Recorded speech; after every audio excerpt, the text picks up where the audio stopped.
Olá! Vamos então iniciar a terceira e última parte desse treinamento de conteúdo introdutório sobre cannabis medicinal fornecido pela CB Pharma. Nessa última parte, vamos falar um pouco sobre como é feita a prescrição de cannabis medicinal aqui no Brasil, qual que é a dosagem adequada para cada patologia, para cada paciente, qual que são os detalhes da abordagem médico-paciente no contexto da cannabis medicinal e o que a gente pode concluir com esse treinamento introdutório. Em relação à prescrição, a prescrição das medicações importadas de derivados canabinoides é feita utilizando o receituário simples branco, então o receituário tipo C. Nessa receita médica é importante que contenha não só o nome do paciente, mas também o endereço desse paciente, o nome do produto, o exemplo da posologia adequada, as instruções de uso, a cidade, nome CRM do médico e a sua assinatura, e pode ser assinatura digital. Em relação à dosagem, infelizmente, quando a gente fala de cannabis medicinal, e eu falo infelizmente porque eu tenho certeza que se tornaria o trabalho muito mais fácil e talvez muito mais acessível para muitos médicos, é que não existe uma fórmula de bolo quando se fala de cannabis medicinal. É uma medicina totalmente personalizada, porque a planta tem uma complexidade bioquímica cada vez mais estudada e cada vez mais conhecida como complexa, e cada indivíduo tem uma densidade de sistema endocannabinoide que vai responder de uma forma diferente à mesma quantidade de cannabis, de mesmo compostos fitocannabinoides.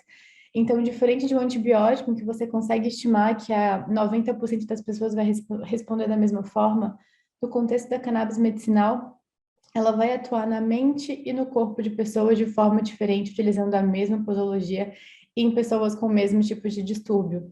Então, considerando todo esse contexto, a abordagem mais segura é o start low, go slow. Então, a gente inicia com uma dose baixa e vai aumentando ela de forma progressiva e gradual até que se atinja a dose-alvo inicial. A ideia é que seja atingida a dose mínima eficaz para esse paciente, então a dose mínima para que esse paciente tenha os efeitos esperados, sem que ele tenha nenhum tipo de tolerância de efeitos colaterais que são dose dependentes, e para que também seja um tratamento mais acessível. Em relação à cannabis medicinal, é uma medicina participatória, então o feedback do paciente é extremamente necessário. Em relação às medicações alopáticas, existem algumas diferenças entre a cannabis medicinal e os fitoterápicos de modo geral e as medicações alopáticas. Então, ao contrário das medicações alopáticas, o peso não é o principal determinante na estratégia prescritiva.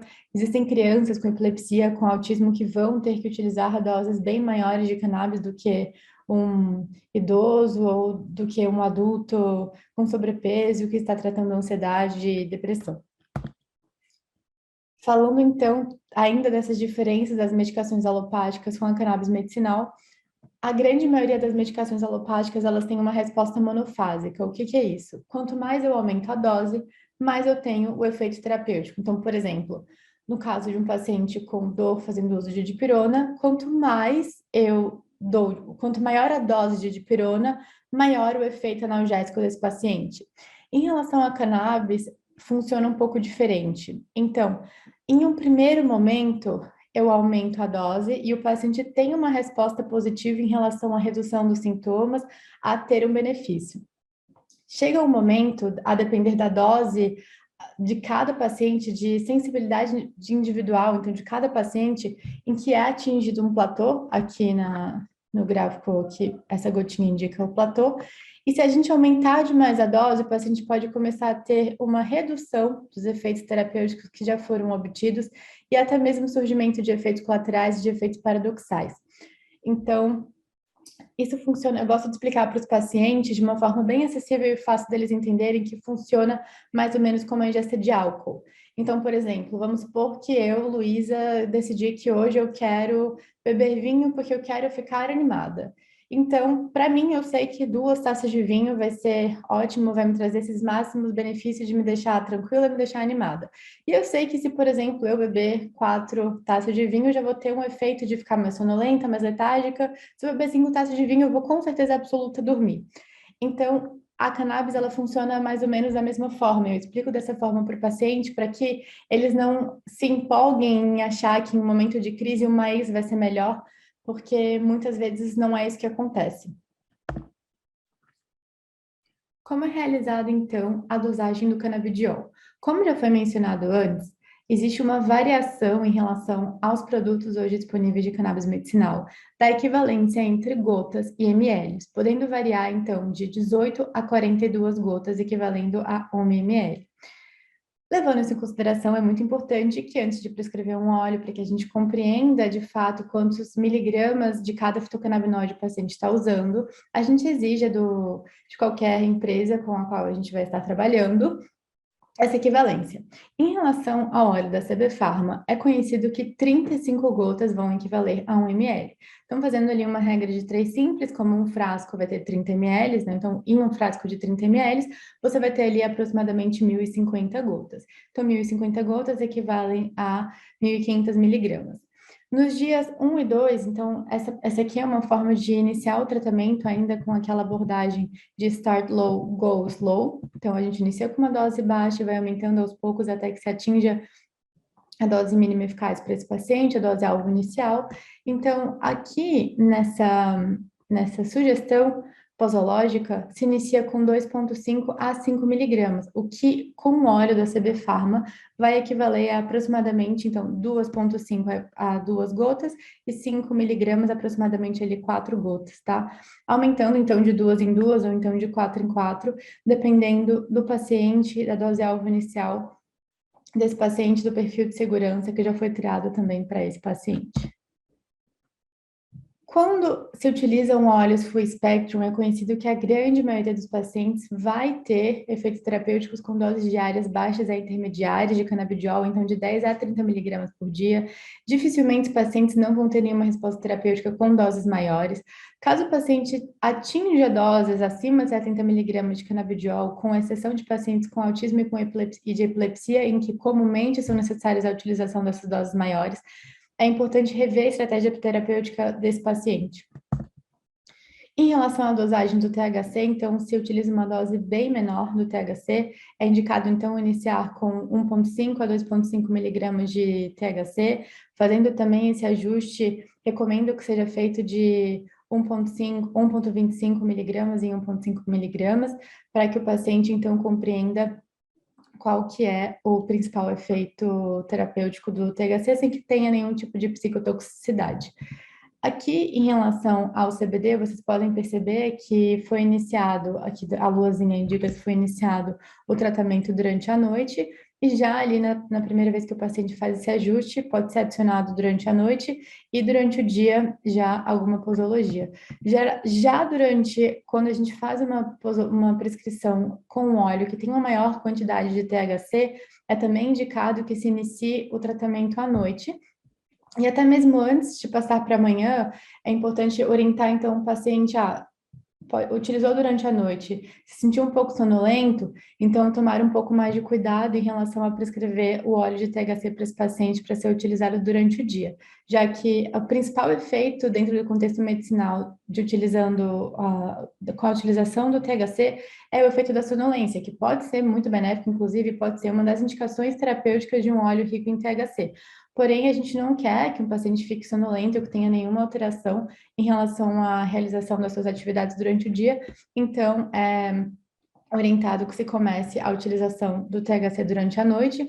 Funcionou ali durante a noite, depois pode ser utilizada depois do almoço. E aí sim, dependendo da dose, pode ser utilizada, dependendo do paciente, pode ser, e da sensibilidade do paciente ao THC, essa dose pode ser prescrita pela manhã. Então, o que eu gosto de fazer com os meus pacientes é colocar uma dose menor pela manhã, uma dose ali intermediária após o almoço e uma dose um pouco maior à noite para ajudar o paciente a dormir. Isso eu acabo fazendo bastante nos pacientes oncológicos, em que é importante, em que muitas vezes tem muitos efeitos colaterais de quimio de radioterapia, então muitas neuropatias induzidas por quimio por radioterapia e que respondem bem dessa forma. Pacientes com fibromialgia também tendem a responder bem com doses bem baixinhas de THC durante o dia, uma dose um pouco maior durante a noite, que vai promover o maior efeito de relaxamento muscular e de indução do sono. Em relação às dosagens, o que é então uma dose baixa, intermediária e uma dose alta? Uma dose baixa de CBD é uma dose até 19 miligramas de CBD, então uma dose ali entre 20 e 99 vai ser uma dose intermediária e uma dose alta acima de 100 miligramas de CBD. Em relação ao THC, existe até mesmo esse conceito de microdose, hoje cada vez mais comum dentre as medicações. Doses baixas do THC vai ser uma dose, então, até 5 miligramas, doses intermediárias de 6 a 20 e doses altas de 21 a 50 miligramas de THC. Lembrando que a grande parte dos efeitos colaterais, eles são dose dependentes, então é importante em relação a... então é muito importante reavaliar a estratégia terapêutica do paciente e avaliar principalmente questão de enzimas hepáticas, caso seja atingida uma dose mais elevada desses dois principais fitocannabinoides. Em relação à abordagem médico-paciente, eu sempre gosto de eu sempre leio essas orientações com os pacientes, então eu explico para eles por que a gente vai começar com uma dose baixa e vai aumentar gradualmente, que o objetivo é de atingir essa dose mínima eficaz de uma forma mais segura, com melhor custo-benefício, menos efeitos colaterais. Hoje é conhecido dentro da literatura que, pelos óleos serem lipossolúveis, você tem uma maior absorção quando eles são ingeridos depois das refeições, então eu oriento o paciente a agitar o frasco, pingar a quantidade de óleo prescrito embaixo da língua, oriento porque usa sublingual, porque muitas vezes eles escutam falar que tem um amigo que pinga o óleo no café, que pinga o óleo na água, explico porque não é a forma mais adequada de fazer o uso da medicação, oriento a colocar, então, pingar o óleo embaixo da língua, esperar ali 1 a 2 minutinhos, considerando que a maior parte da absorção é pela mucosa oral sublingual, e depois engolir. Peço para o paciente tomar cuidado para não encostar a pipeta na boca e depois voltar para o frasco, para que não cresça bactéria ali dentro.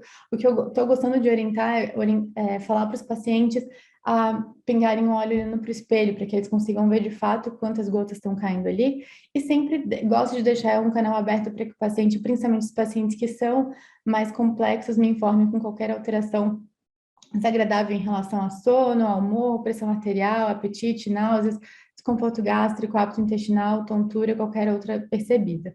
Oriento que o paciente não precisa de refrigerar o produto, só manter ele armazenado com as outras medicações, enfim, como com outras suplementações, longe do sol, e sempre oriento o paciente a não interromper nenhuma medicação sem informar o médico antes, principalmente as medicações para tratamentos alopáticas que já estão sendo usadas há mais tempo para o tratamento de distúrbios neuropsiquiátricos. Em relação ao acompanhamento, eu acho que é interessante reavaliar o paciente no final do primeiro mês, conforme a sua resposta terapêutica. E conforme a resposta terapêutica, a gente pode remanejar esse retorno a cada 3, 6 a 9 meses, também dependendo da complexidade do objetivo terapêutico do paciente ter sido atingido ou não. Então, o que eu gosto é de deixar esse canal de comunicação aberto com os pacientes e estar disponível para tirar qualquer tipo de dúvida ali via e-mail. Em poucos dias o paciente já vai referir uma melhora do padrão de sono de ansiedade, geralmente isso é a primeira coisa que se é observado, mas sempre é uma questão da gente entrar na dose-alvo terapêutica para cada paciente. Em relação à abordagem médico-paciente, é muito, muito importante a gente derrubar qualquer tipo de preconceito de estigma com educação e com história, então eu falo isso para os pacientes, que hoje, pouco mais de 20 anos da descoberta dos receptores endocannabinoides, a gente tem mais de 20 mil artigos científicos publicados no PubMed sobre o potencial terapêutico da cannabis nas mais diversas condições clínicas. Oriento para o paciente, muitas vezes eles perguntam, por que você não pode prescrever esse óleo aqui que eu ouvi falar, que é produzido aqui perto da minha casa?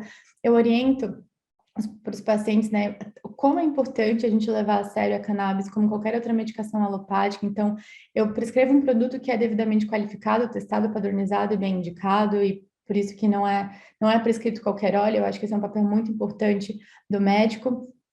Oriento o paciente, então, é um pouquinho dessa questão histórica da cannabis ser utilizada há muitos anos ancestralmente, então hoje a ciência está tentando recuperar e está tentando comprovar aquilo que ancestralmente já é feito há muito tempo.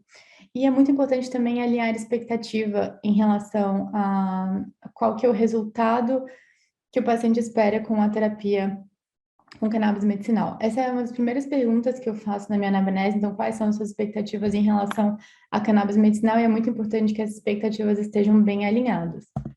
Principalmente porque hoje, com o excesso de informações, os pacientes eles podem muitas vezes receber informações em redes sociais que, enfim, podem acontecer, mas que não são a regra do resultado esperado dentro da cannabis medicinal, dentro do contexto da cannabis medicinal.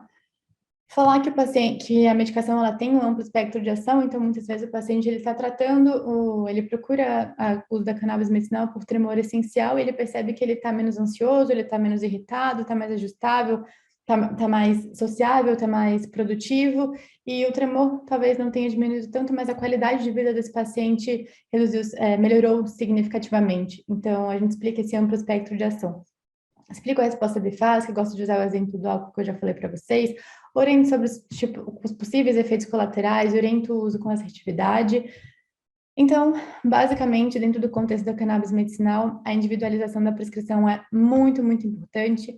É importante a gente ajustar a dose conforme a resposta terapêutica de cada paciente, evitando o aparecimento desses efeitos adversos, orientando os pacientes o que é um efeito adverso da cannabis medicinal e o que muito provavelmente não é um efeito adverso da cannabis medicinal.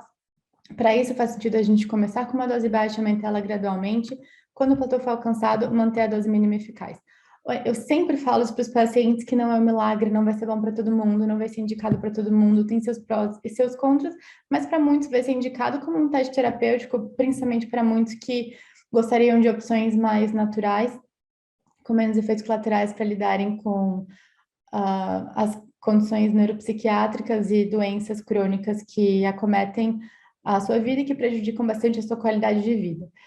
De novo, oriento os pacientes que é muito, muito importante a gente assegurar a potência e a qualidade da medicação à base de cannabis que vai ser prescrita, que não existe regra de bolo, então é muito, muito... Hoje está sendo cada vez mais divulgado o conhecimento de cannabis medicinal dentro do contexto médico, em congressos médicos, em congressos de outras áreas da saúde, levando em consideração o aumento da indústria da cannabis medicinal e dos estudos demonstrando o potencial terapêutico dela para as mais diversas condições clínicas. Então, é muito, muito importante nós, como os médicos, nos mantermos atualizados nesse sentido. Para finalizar, eu vou só mostrar para vocês, aqui no site da CB Pharma, é possível vocês encontrarem, aqui, vocês fazem um cadastro de vocês, aqui na aba dos médicos, vocês podem encontrar aqui posologias, que acredito que principalmente para quem está iniciando a prescrição da cannabis medicinal, utilizar uma dose-alvo inicial. Aqui, essas doses-alvo iniciais, elas foram utilizadas, elas foram escritas nessa tabela, considerando os principais ensaios clínicos hoje presentes sobre essas patologias. Então, aqui, por exemplo, na ansiedade, já, olha, por isso que é difícil que você fale de uma regra de bolo, porque existem estudos aqui avaliando o uso de 800 miligramas de CBD, uma dose altíssima de CBD por dia, já estudos aqui avaliando que já tem um potencial de melhora para o paciente com 12 miligramas de canabidiol por dia. Então, o que eu recomendo é utilizar essa dose aqui inicial como uma dose-alvo inicial para os pacientes, sendo que uma parcela significativa dos pacientes já vai ter uma melhora da sua qualidade de vida, dos seus sintomas, utilizando então uma dose baixa intermediária de canabidiol. Então, aqui vocês conseguem ter um pouco mais de conhecimento em relação ao que os estudos científicos têm demonstrado de dose. Então, é isso. Muito obrigada pela atenção e pelo tempo de cada um de vocês. Me coloco 100% à disposição para tirar qualquer tipo de dúvida, para debater qualquer caso clínico. E é isso.